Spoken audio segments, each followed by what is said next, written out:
আপনারা লক্ষ্য করবেন আপনার মোবাইলতে যদি আপনি কোনো ভিডিও দেখতে যান অথবা আপনি ওয়েব ব্রাউজার বা গুগল ক্রোম ব্রাউজ করতে যান, তো বিভিন্ন ধরনের অ্যাড বা বিজ্ঞাপন দেখতে পারবেন। এসব অ্যাড বা বিজ্ঞাপন কিন্তু আপনাদের বিরক্তির কারণ হতে পারে। তো আমি আজকে দেখাবো মাত্র কয়েকটি সেটিংস অন করে আপনি এই সকল অ্যাড বা বিজ্ঞাপন বন্ধ করতে পারবেন। তো চলুন ভিডিওটি শুরু করা যাক। তার আগে বলে রাখি, এরকম আরও নতুন নতুন ইন্টারেস্টিং ভিডিও পেতে আমাদের ফেসবুক পেজটি আর ইউটিউব চ্যানেলটি ফলো দিয়ে সাথেই থাকবেন। ধন্যবাদ। প্রথমে বলে রাখা ভালো, এই সেটিংসটি করার জন্য আপনার ফোনে নেট কানেকশনটি অবশ্যই চালু রাখবেন। তো আপনার ফোনে সকল বিজ্ঞাপন বন্ধ করার জন্য প্রথমে আপনাকে যেতে হবে আপনার ফোনের ক্রোম ব্রাউজার। এখানে গিয়ে থ্রি ডটে চাপ দিবেন, দেন নিচে দেখবেন সেটিং আছে, এই সেটিংয়ের উপর ট্যাপ করবেন। এখানে সেফটি, প্রাইভেসি অ্যান্ড সিকিউরিটি আছে, এর উপর ট্যাপ করবেন।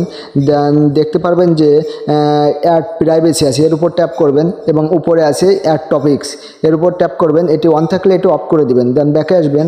আবারও